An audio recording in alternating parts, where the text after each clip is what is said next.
Assalamualaikum warahmatullahi wabarakatuh. Kami dari kelompok 4 dengan startup Rumah Fisikal yang beranggotakan 5 orang, mulai dari Reza Fauzia Dinaryanti, Trisna Guruminda, Cindy Aprilia, Muhammad Hendi Alih Mulyadi, hingga Wulan Hilmi Romawati. Di sini kami akan mempresentasikan mengenai resume sekaligus analisa startup kami mulai dari pertemuan pertama hingga pertemuan ke-7. Untuk pertemuan pertama, dapat dijelaskan oleh Reza Fauzia Dinaryanti. Silahkan, waktu dipersilahkan.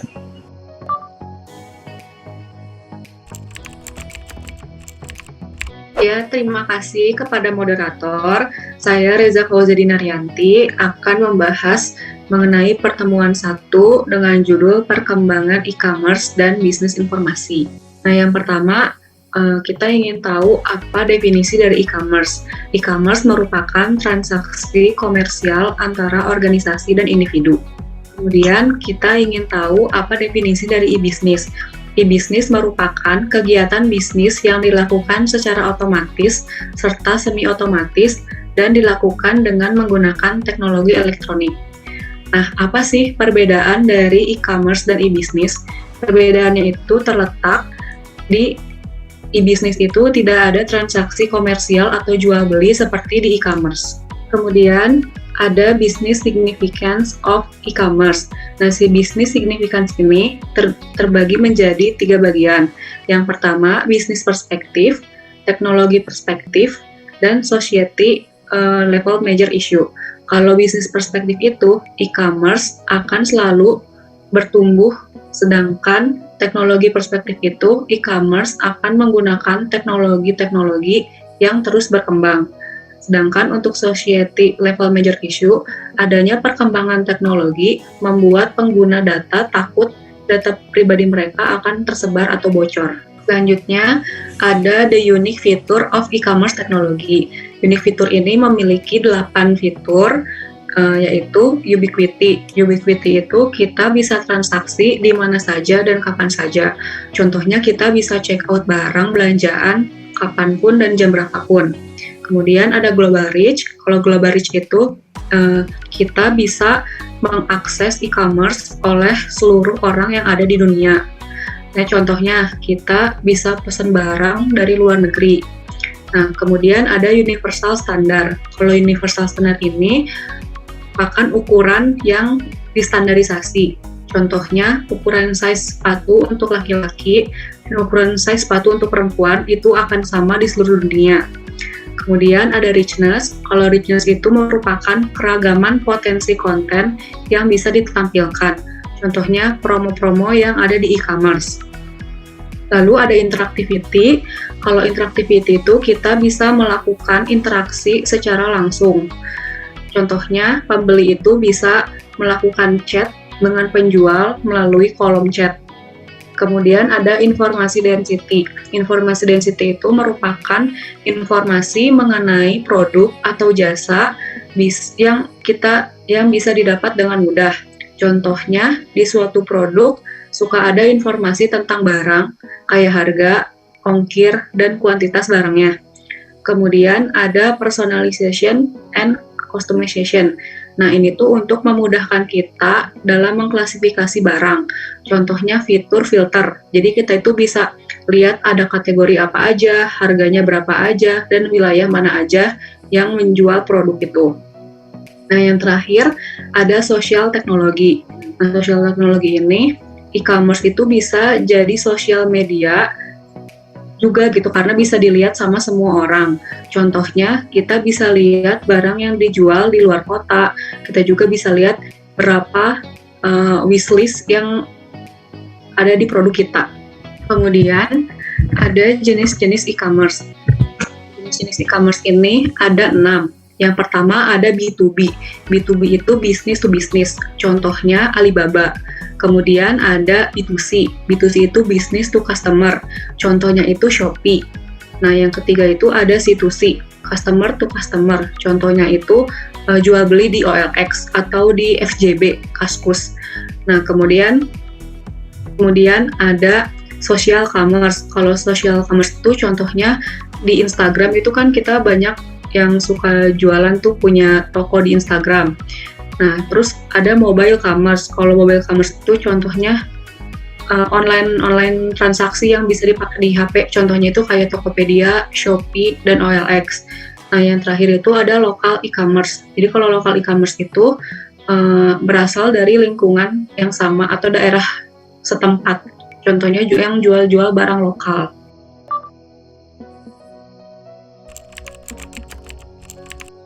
Saya akan melanjutkan pembahasan mengenai materi pertemuan kedua, yaitu definisi dan model bisnis pada e-commerce dan bisnis informasi. Ini merupakan e-commerce business model. Terdapat 8 e-commerce business model. Yang pertama itu ada value proposition. Value proposition ini bagaimana caranya perusahaan menyediakan produk atau jasa yang bisa memenuhi kebutuhan pelanggan. Contohnya Tokopedia itu sekarang bisa bayar listrik, bisa bayar BPJS, paket data, dan lain sebagainya. Kemudian yang kedua ada revenue model. Revenue model ini untuk mengetahui bagaimana caranya kita mendapatkan keuntungan. Contohnya, kalau misalnya kita mau ngiklan di OLX, kita bayar iklan biar lebih banyak yang lihat. Terus yang ketiga itu ada market opportunity. Market opportunity itu merupakan potensi pasar yang dapat menghasilkan keuntungan lebih. Contohnya, Shopee itu suka ngadain flash sale kayak kemarin yang sale 10.10. Lanjut, ada competitive environment. Nah, ini tuh untuk melakukan pemetaan atau identifikasi kompetitor yang bersifat langsung maupun tidak langsung. Contoh, kita mau jualan baju nih, kita bisa lihat dulu siapa kompetitornya, bagaimana harga barang atau produk yang dimiliki kompetitor, supplier si kompetitor dari mana, dan lain sebagainya. Nah, yang kelima ada competitive advantage. Nah, competitive advantage itu apa yang membuat perusahaan kita lebih unggul daripada perusahaan yang lain. Kemudian ada market strategy. Market strategy ini merupakan strategi perusahaan untuk menguasai pasar, meningkatkan keuntungan, dan menarik konsumen. Yang ketujuh ada organizational development. Yaitu bagaimana caranya kita meningkatkan perusahaan kita agar lebih baik lagi. Contohnya Tokopedia itu kan suka update apps-nya tuh kayak sering secara berkala buat nambahin gimmick-gimmicknya gitu. Nah, yang terakhir itu ada manajemen tim. Nah, kalau manajemen tim itu orang-orang yang mengatur arah dan tujuan dari perusahaan. Contohnya kayak ada CEO, CIO, COO, dan CSO. Selanjutnya ada B2B business model. B2B business model ini punya 5 step. Yang pertama itu ada distributor. Distributor itu merupakan supplier produk secara digital ke bisnis individual lain. Contohnya distributor baju dari pabrik. Nah, yang kedua itu ada e-procurement. E-procurement itu merupakan perusahaan yang menyediakan digital market sendiri untuk pembeli dan penjual dengan skala yang besar. Contohnya itu Tokopedia yang grosiran, yang jualnya itu grosiran. Terus ada juga yang produk Telkom yang menyediakan penyewaan BTS. Nah, yang ketiga itu ada industri konsorsium. Industri konsorsium itu merupakan pasar vertikal yang berbentuk digital dan ada agreement-nya atau produknya itu heterogen. Contohnya itu kayak OkShop, kan OkShop itu dia ngejual berbagai macam produk handphone dari Samsung, iPhone, dan lain sebagainya. Nah, yang kemudian ada exchange. Exchange itu merupakan pasar digital independen dan vertikal. Contohnya itu Shopee. Nah, yang terakhir itu ada private industrial network. Nah, ini tuh merupakan sebuah jaringan industri yang bersifat private atau swasta dan memiliki supply chain yang terbatas. Contohnya itu fiber optik yang dimiliki Telkom. Nah, kemudian terdapat B2C business model. Untuk B2C business model ini ada 7 step. Yang pertama itu ada portal. Portal itu merupakan model di mana website penjualan memiliki penawaran yang terintegrasi. Contohnya kayak Detik, Yahoo, MSN, dan Tokopedia. Kemudian ada e-tailer. E-tailer itu retailer versi online. Contohnya itu kayak OkShop, Miniso, atau ebook. Yang ketiga itu ada content provider. Content provider itu merupakan perusahaan yang menyediakan konten dan harus berlangganan. Contohnya itu kayak yang suka kita beli nih, Spotify sama Netflix. Nah, kemudian ada transaction broker. Nah, si transaction broker ini merupakan bisnis model yang menengahi proses jual beli antara pembeli dan penjual. Contohnya kayak Rekber atau rekening bersama yang ada di Tokopedia atau di Shopee. Terus ada market creator. Market creator itu menyediakan lingkungan digital di mana pembeli dan penjual dapat bertemu, mencari produk, menampilkan produk, dan menentukan harga produknya. Contohnya itu kayak eBay, Amazon, dan Shopee. Nah, kemudian yang keenam ada service provider. Service provider itu merupakan pihak yang dapat memberikan suatu layanan tertentu kepada konsumen, baik penyediaan barang maupun jasa. Contohnya itu Gojek. Nah, yang terakhir itu ada community provider. Nah, community provider ini menciptakan suatu komunitas dalam satu situs atau website. Contohnya kayak FJB ataupun Kaskus. Dan materi yang saya sampaikan, saya kembalikan kembali ke moderator.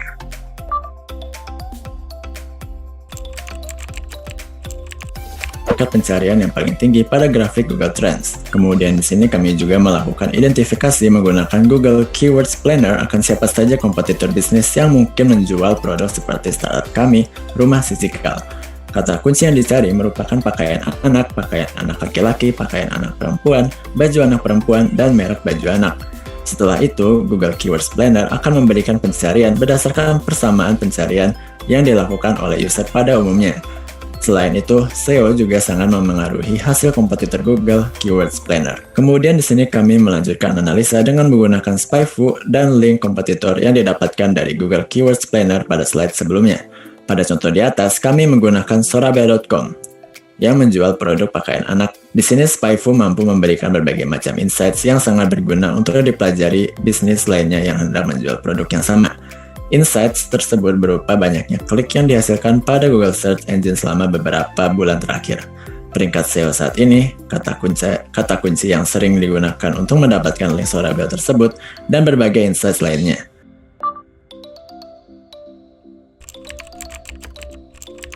Kemudian saya juga akan menjelaskan mengenai cara kerja internet dan apa sih sejarah World Wide Web itu. Cara kerja internet secara sederhana dimulai ketika device yang kita gunakan sehari-hari yang biasa disebut client terkoneksi dengan Internet Service Provider atau ISP. Kemudian pesan yang kita kirim akan dipecah menjadi bagian kecil yang disebut dengan paket. Kemudian paket informasi tersebut diteruskan dengan device khusus yang bernama router untuk menuju tujuan pengiriman pesan. Kemudian ISP mengarahkan paket tersebut menuju jalur utama internet serta menemukan alamat dari webpage yang kita cari berdasarkan IP address tujuan dengan ISP tujuan. Kemudian World Wide Web diciptakan oleh fisikawan Inggris Tim Berners-Lee pada tahun 1989. Proyeknya dimulai ketika ia mengungkapkan idenya untuk membuat sebuah protokol di internet yang berfungsi sebagai sistem distribusi informasi. Kemudian, Tim Berners-Lee menemukan 3 teknologi dasar yang menjadi basis website pada tahun 1990. Ketiga teknologi dasar tersebut dimulai dari HTML atau Hypertext Markup Language. Teknologi ini biasa ditemukan di dalam suatu website atau blog. Singkatnya HTML, merupakan anggota tubuh user ketika menjelajahi suatu website. Kemudian URL atau Uniform Resource Identifier digunakan untuk meminta request masuk pada suatu web server agar user dapat mengakses berbagai fitur di dalam website tujuan URL. Dan terakhir, HTTP atau Hypertext Transfer Protocol yang berfungsi sebagai tempat pertukaran data internet atau protokol yang dimana di dalamnya membuat browser pengguna dan web server dapat terhubung.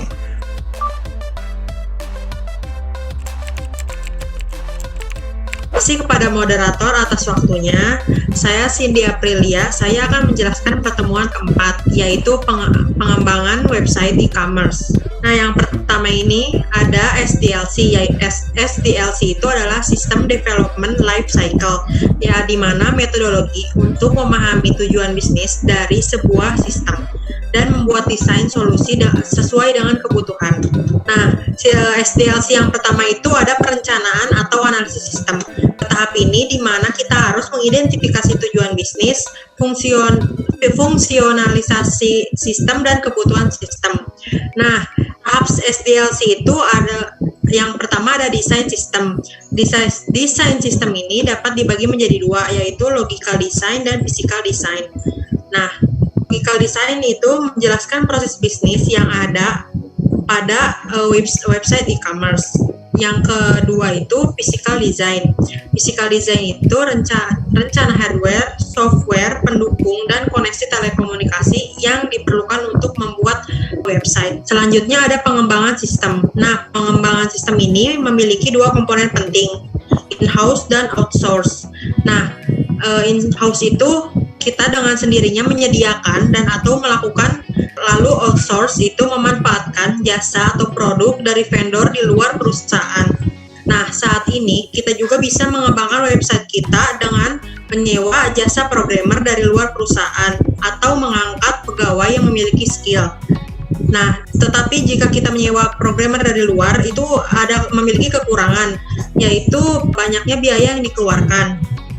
Nah, selanjutnya ada testing. Nah, testing itu memiliki 3 tahap, yaitu pengetesan unit, pengetesan sistem, dan uji terima. Nah, pengetesan unit itu yaitu proses pengujian terhadap modul program situs satu per satu.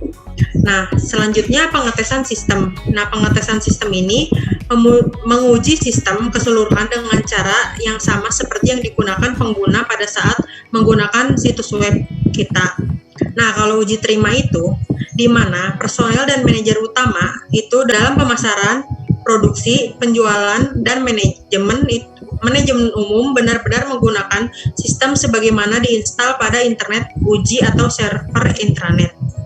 Nah, selanjutnya itu, jika web sudah aktif, maka kita dapat menguji improvement-nya itu menggunakan 2 teknik, yaitu A/B testing dan multivariate testing. Nah, A/B testing ini yaitu pengujian yang dilakukan dengan menampilkan 2 versi, A dan B, pada halaman web kita pada pengguna. Terus selanjutnya multivariate testing. Nah, multivariate testing ini itu mengidentifikasi elemen atau variabel pada bagian web seperti informasi utama, gambar, tombol, dan teks untuk membuat versi setiap elemennya dan untuk dikombinasikan unik untuk diuji. Nah, selanjutnya ada high sizing hardware platform. Yang pertama itu ada demand side. Nah, demand side ini faktor penting untuk dipertimbangkan adalah jumlah pengguna simultan yang kemungkinan akan menguji situs kita secara umum, yaitu dibuat oleh pelanggan pada server yang sangat terbatas dan singkat. Lalu terdapat 3 jenis scalability. Yang pertama ada vertical scaling, horizontal scaling, dan processing architecture. Nah, vertical scaling itu kita dapat meningkatkan sistem dengan cara meningkatkan kekuatan pemrosesan komponen secara individu. Yang kedua, horizontal scaling. Nah, horizontal scaling ini kita dapat menggunakan banyak komputer untuk membagi beban kerja kita. Yang ketiga itu ada processing architecture. Nah, processing architecture ini adalah kombinasi antara vertikal dan horizontal yang dikombinasikan dengan keputusan desain. Nah, selanjutnya ada faktor penentu keberhasilan desain website. Nah, yang pertama itu functionality, yaitu di mana halaman yang berfungsi dengan cepat ditampilkan dan pengarahan pelanggan terhadap produk. Yang kedua ada informasional. Nah, informasi ini yang membuat pelanggan dapat dengan mudah untuk mencari tahu produk kita di website. Nah, yang ketiga adalah ease of use, yaitu navigasi yang sederhana dan tidak membingungkan terhadap pelanggan. Yang keempat ada redundant navigation, yaitu navigasi alternatif ke konten yang sama. Yang kelima ada ease of purchase, yaitu 1 atau 2 klik untuk melakukan pembelian di website. Yang keenam adalah multi-browser functionality. yaitu website dapat digunakan dengan sebagian besar browser. Yang ketujuh adalah simple grafik, yaitu hindari grafis yang mengganggu dan suara yang tidak dapat dikendalikan oleh pelanggan tersebut. Nah, yang terakhir adalah legible text, yaitu hindari latar belakang yang mengganggu teks atau membuat teks tidak terlihat oleh pelanggan atau tidak terbaca. Website optimization. Di sini ada tiga jenis optimasi. Yang pertama adalah page delivery, yang kedua page generation, yang ketiga page content. Nah, yang pertama page delivery, yaitu dengan memanfaatkan konten delivery network dan tidak mengurangi bandwidth. Nah, yang kedua adalah page generation. Nah, page generation ini dapat digunakan dengan server response time device based accelerator. Yang terakhir adalah page content. Nah, page content ini berfungsi untuk optimize HTML. Sekian materi untuk pertemuan 4, saya kembalikan kepada moderator. Terima kasih.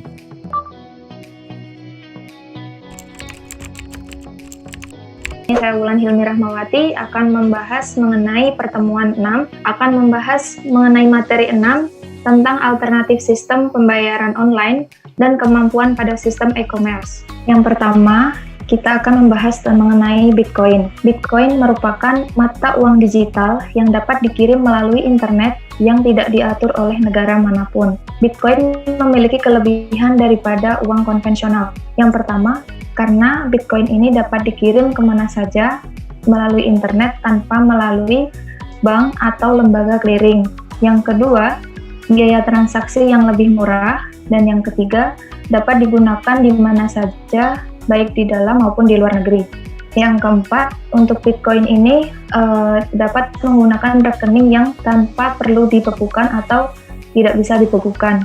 Yang kelima, ada transaksi Bitcoin ini tanpa adanya syarat dan batasan transfer.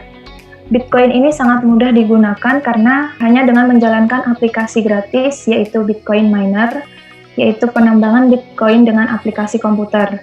Mining ini digunakan dengan menggunakan komputer yang canggih yang disebut dengan ASIC, yang digunakan untuk menemukan koin baru. Yang ketiga, ada jumlah Bitcoin secara otomatis disesuaikan dengan jaringan peer-to-peer, sehingga Bitcoin yang beredar selalu dapat diprediksi. Yang keempat, Bitcoin disimpan dalam dompet digital menyerupai internet banking. Nah, dalam pengembangan sistem e-commerce ini, adanya pengembangan pembayaran dan keamanan. Yang pertama ada security concept.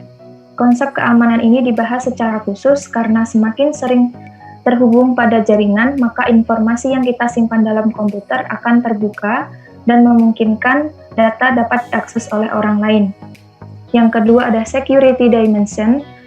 Nah, dalam security dimension ini terdapat ada poin-poinnya. Yang pertama ada non-repudiation, yaitu bisakah orang lain yang telah bertransaksi dengan kita menolak bahwa mereka telah bertransaksi dengan kita. Yang selanjutnya ada authenticity, yaitu bagaimana kita bisa meyakinkan bahwa orang yang bertransaksi dengan kita itu menggunakan identitas asli mereka.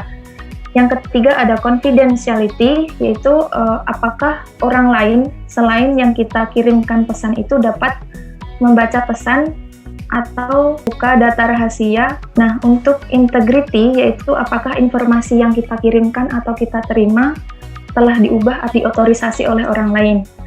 Nah, yang terakhir ada availability, yaitu dapatkah kita mengakses sebuah situs atau situs tersebut apakah beroperasional atau tidak.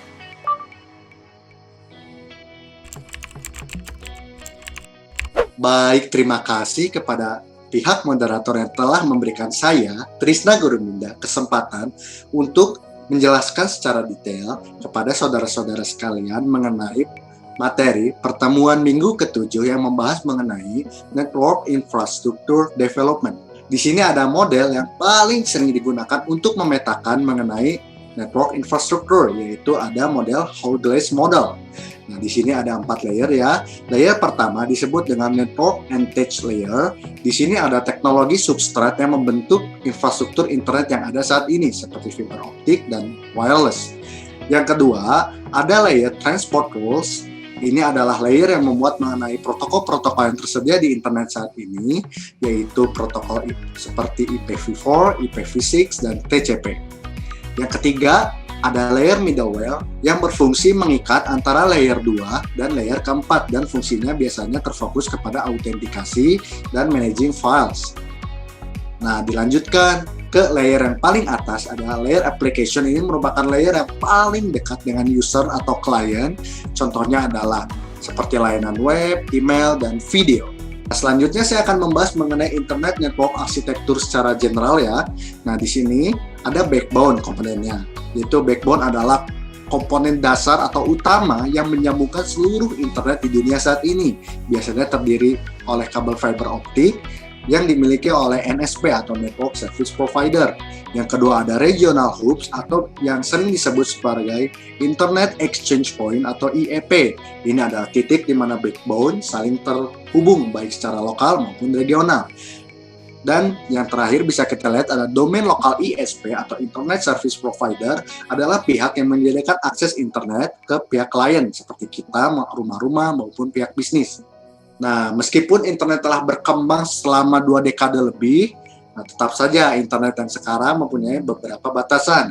Yang pertama seperti batasan pertama adalah bandwidth, yaitu karena kita masih menggunakan radio dan tembaga sehingga ada kelemahan alami, terutama di bagian speed. Nah, yang kedua adalah QoS atau Quality of Service.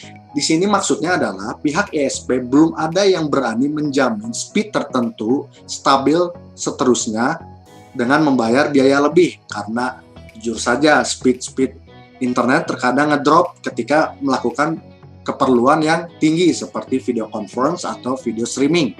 Yang ketiga ada network architecture, telah kita jelaskan sebelumnya. Network arsitektur yang sekarang dia masih memiliki kelemahan terutama di bidang speed dan stabilitas. Yang keempat adalah language development. Bahasa pemrograman seperti HTML memiliki beberapa kelemahan seperti fitur yang terbatas dan fleksibilitas yang kurang. Contohnya seperti HTML tidak bisa membuat gambar secara otomatis. Dan yang batasan terakhir adalah wired. Ini adalah dimaksudkan dengan masifnya penggunaan kabel membuat fleksibilitas berkurang, jadi ribet, banyak kabel yang terhubung. Orang sekarang lebih cenderung menyukai sistem wireless yang lebih fleksibel dan mudah. Oke, selanjutnya kita akan membahas mengenai internet generasi kedua yang diharapkan rancangan ini dapat mengatasi beberapa masalah vital dari internet yang telah tersedia sekarang. Yang pertama ada layanan multicast, yaitu pengiriman data secara efisien ke beragam tempat secara bersamaan. Itu bisa meningkatkan fleksibilitas serta efisiensi. Yang kedua adalah internet generasi kedua dapat menyediakan latensi yang rendah dengan menggunakan layanan differentiated QoS atau layanan paket switching yang telah digunakan sekarang digantikan dengan differentiated QoS. Jadi maksudnya adalah terdapat perbedaan prioritas antara kebutuhan akan bandwidth yang tinggi dan stabil seperti video conference maupun gaming online dan online streaming dibandingkan dengan internet yang tidak terlalu tinggi seperti chatting. Fitur yang ketiga adalah service guaranteed. Diharapkan di internet generasi kedua, pihak ISP dapat menyediakan internet dengan speed yang konstan sepanjang waktu walaupun dengan membayar lebih mahal. Selanjutnya, tingkat error rate yang lebih rendah, biaya yang lebih rendah, serta kemunculan Internet of Things atau seluruh aspek kehidupan kita kelak akan terkoneksi dengan internet. Nah, di sini adalah perkembangan internet menghasilkan beberapa fitur yang dapat menstimulus pertumbuhan e-commerce ke depannya. Yang pertama adalah search engine, yaitu sebuah perangkat lunak yang berguna untuk mencari informasi di internet. Ini contohnya seperti Google Search dan Bing Search ya, rekan-rekan sekalian. Nah, kedua adalah dari sisi komunikasi, ada aplikasi komunikasi secara langsung seperti Line dan WhatsApp. Hal ini berguna terutama dalam menghubungkan antara pihak penjual dan pihak pembeli. Fitur ketiga yang tersedia adalah AR atau Augmented Reality. Ini adalah penambahan dunia virtual oleh device. Maksudnya adalah di e-commerce, terkadang kita tidak bisa melihat preview barang secara real time. Oleh karena itu, Augmented Reality membantu menyelesaikan masalah itu. Yang keempat adalah personal assistant, yaitu merupakan perangkat lunak berupa asisten pribadi yang memuat kecerdasan buatan diciptakan untuk menjalankan perintah seperti Google Voice dan Siri dari Apple. Yang kelima ada virtual reality, yaitu pengguna itu seakan-akan memasuki dunia virtual dengan menggunakan head-mount display atau HMD seperti Gear VR. Dan terakhir adalah beberapa teknologi Web 2.0 yang ditingkatkan seperti kemampuan mengupload teks, gambar, dan video. Baiklah, sekian presentasi dari saya, Trisna Guruminda, mengenai materi pertemuan dari Minggu 7. Terima kasih kepada pihak moderator yang telah memberikan saya kesempatan. Mohon maaf apabila ada kekurangan. Saya kembalikan ke moderator.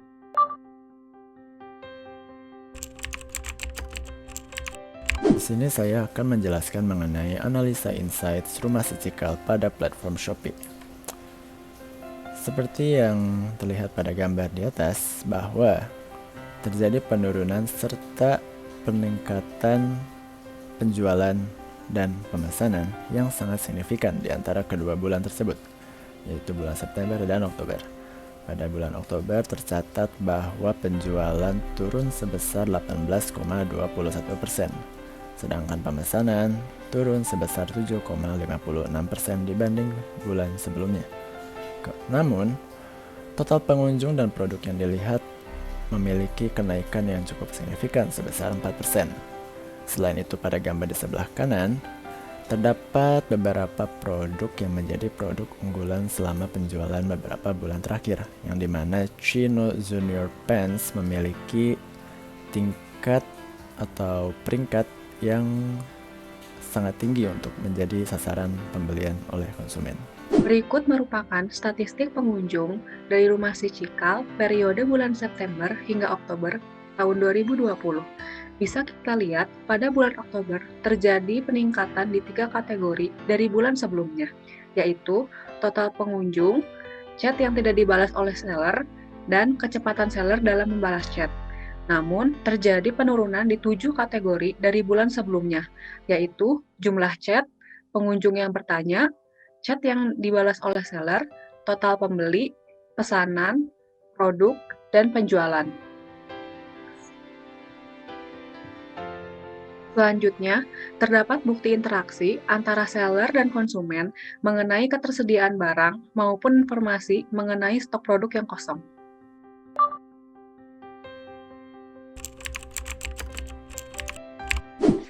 Untuk pemasaran, Rumah Si Cikal juga menggunakan media sosial, yaitu ada Instagram. Untuk Instagramnya berikut, yaitu Rumah Si Cikal, sesuai dengan namanya. Untuk tampilannya seperti feed yang terlihat. Untuk produk-produknya ada celana, short pant maupun jogger. Nah, untuk highlightnya terdapat hijab anak, sharing, sale. Nah, untuk sale-nya ini produk-produk yang sedang dijual dengan harga promo. Nah, ini untuk testimoninya. Untuk testimoninya yaitu berisi tentang testimoni dari pelanggan mengenai produk dari Rumah Si Cikal ini. Selanjutnya, Rumah Si Cikal ini memiliki akun official WhatsApp, yaitu berguna untuk kontak person untuk memesan baju Rumah Si Cikal ini. Nah, jika akun WhatsApp ini berguna untuk pelanggan yang tidak mau mengirimkan produknya melalui marketplace seperti Shopee. Nah, akun WhatsApp ini terhubung langsung kepada admin Rumah Si Cikal. Nah, nomor WhatsApp Si Cikal itu 081 117 01 563. Terima kasih.